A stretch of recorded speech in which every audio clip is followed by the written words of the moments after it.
তোমরা কাকে রাজাকার বলো, যে কেঁদেছে রক্তস্রোতে ভেসে যাওয়া প্রজন্মের জন্য, যে দেখেছে খোলা মাঠে ঝরে পড়া তারুণ্যের স্বপ্ন?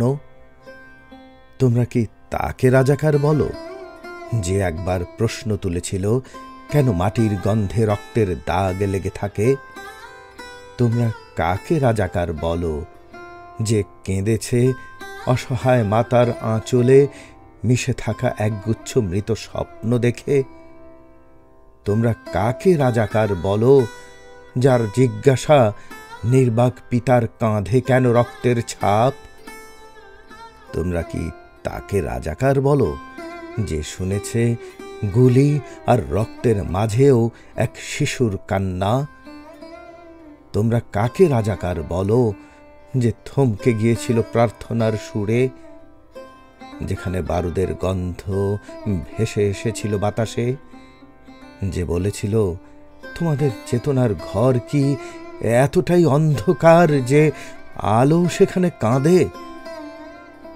তোমরা কি তাকে রাজাকার বলো, যার গলায় আটকে গিয়েছিল ভাতের দানা?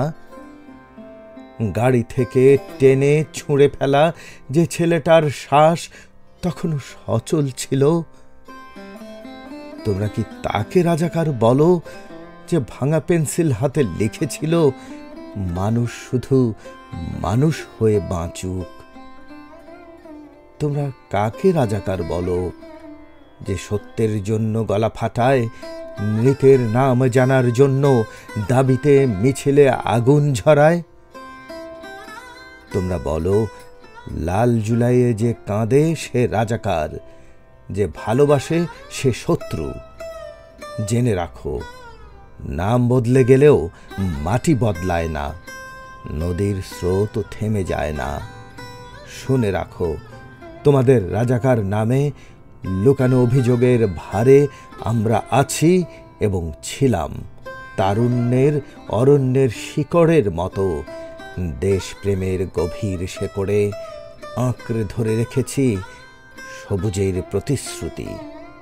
আমরা থাকব ঝড়ের দোলায়, ভাঙা প্রতিরোধের মুখে দাঁড়িয়ে, সত্যের ঝান্ডা উঁচিয়ে।